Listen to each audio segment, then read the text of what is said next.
Following the defeat of his forces at Theodore Fields, Prince Zareth withdrew to Ardenburg, preparing for the end. With the ward broken and the last great hero slain, Regulus and his minions were free to ravage Talara. His champion, the fallen King Adraxus, laughed in the face of his brother's misfortune. Even the most devout followers of the Vigil will admit that the great gods of creation can be difficult to predict. Sometimes it can feel as if they have simply abandoned Talara to its fate. Other times their intervention appears dramatic and miraculous. What would happen then as the children of the gods faced their end at the hand of the Dragon of Extinction? It happened right before his eyes. As death itself spread to claim more and more of the former kingdom of Mathosia, a great light shone on the desecrated battlefield that was Theodore Fields. Zareth watched in awe from the balcony of his cathedral fortress as a great winged seraph lifted a distant broken corpse into its arms. This messenger of the Vigil turned towards the cathedral and flew gracefully towards the Prince of Mathos. Zareth realized at last that the messenger carried none other than the great hero Cyril Calmar. The messenger waved his hand over the body of the warrior, and with a flash of light, his eyes opened. Cyril stood as the messenger returned to the battlefield, joined by scores of its companions. The messengers did not resurrect every slain warrior. Instead, only a small group of heroes returned to battle Adraxus and his master. The reasons for their choices are unknowable to mere mortals, but the devout would say that they were chosen for their piety and their might.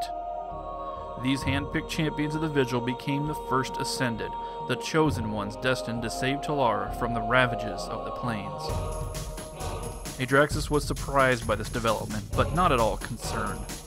He knew that his master was far more powerful than any of the false gods of the Vigil, and his ranks were swelled with those who would remain defiant of the Vigil's calling.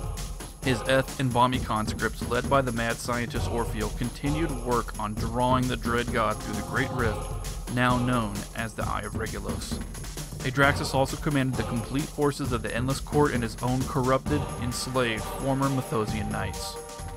The Ascended continued to appear miraculously inside Zareth's cathedral, now known as the Sanctuary of Rebirth, the last bastion of hope for Talara. Led by Cyril, representing the Mathosians, Borin Gamult, last king of the dwarves, and Shyla Starhearth, pentarch of the elves, the heroes of Talara regrouped and attacked with renewed vigor.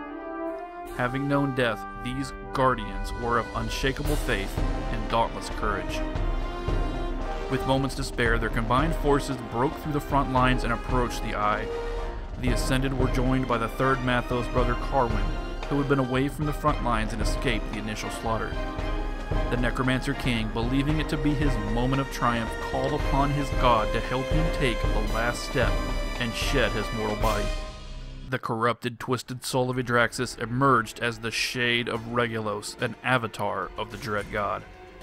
Before anyone could react, the monstrous lich slew the mortal Carwin, destroying his body with the unholy death magic his master had granted him.